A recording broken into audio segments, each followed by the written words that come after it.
Creatine has traditionally been associated with muscle growth, energy, and athletic performance, but in recent years, scientists have started to explore a far more profound possibility. Could creatine play a role in slowing or even altering the course of neurodegenerative diseases like Alzheimer's? While still in the early stages, research is beginning to suggest that creatine may offer more than just physical benefits.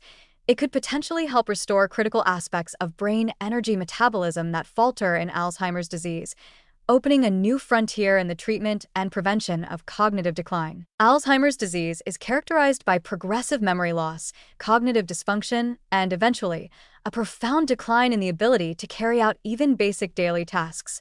One of the less well-known hallmarks of the disease is an early and persistent breakdown in the brain's ability to generate and manage energy. As neurons struggle to meet their high-energy demands, mitochondrial dysfunction, oxidative stress, and ADP depletion set in, creating a vicious cycle that accelerates neurodegeneration. This is where creatine comes into focus. Creatine functions as a phosphate donor, helping regenerate ADP, the universal cellular fuel, especially during periods of high energy demand. In the brain, where neurons fire rapidly and constantly, ADP is essential for everything from maintaining synaptic function to protecting cells from oxidative damage.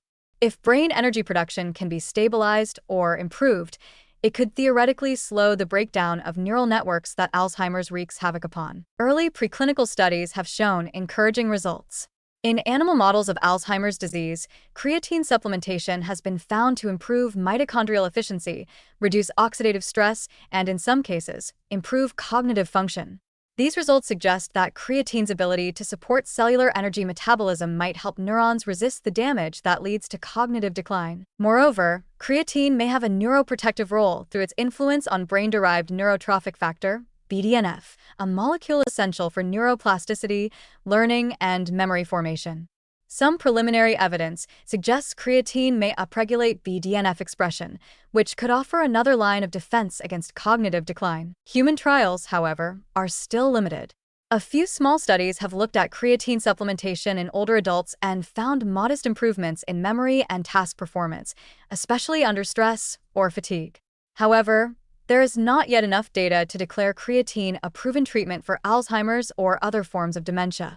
That said, its mechanisms, enhancing brain energy availability, supporting mitochondrial health, and potentially improving mood and cognitive function, align well with the core challenges of Alzheimer's pathology. That doesn't mean creatine should be embraced without caution. Alzheimer's patients often have other chronic health issues and are frequently on multiple medications. While creatine is generally considered safe for healthy individuals, we cannot yet say how it may interact with Alzheimer's-specific treatments, nor do we fully understand the long-term implications of supplementation in this vulnerable population. There's also a real danger in overhyping preliminary research. Creatine is not a cure. It may offer support, but it is not a substitute for current therapeutic approaches, nor for broader lifestyle interventions such as diet, exercise, and social engagement, all of which remain foundational in Alzheimer's care. Additionally, dosing and bioavailability issues need further study. The brain is protected by the blood-brain barrier, which limits the amount of creatine that supplementation can actually deliver to the central nervous system. Some researchers are now looking into creatine derivatives or transport enhancers to increase delivery efficiency specifically to brain tissue, an exciting but still speculative development. Despite these warnings, it's fair to say that creatine represents one of the most intriguing and underappreciated compounds in the fight against cognitive decline. Its low-cost, strong safety profile in most populations and well-understood biochemical mechanisms make it an ideal candidate for deeper clinical exploration. At the very least, it may help improve quality of life, energy levels, and mental clarity in older adults, even those who are merely beginning to show signs of mild cognitive impairment. In summary, while creatine won't stop Alzheimer's in its tracks, it may one day become part of a multi-pronged strategy to preserve brain function and delay decline. The idea that a simple molecule, one used for decades by athletes, could support memory, mood, and neuronal health in the face of one of medicine's greatest challenges is both sobering and inspiring. We are only beginning to scratch the surface, but the potential is real, and the urgency could not be greater.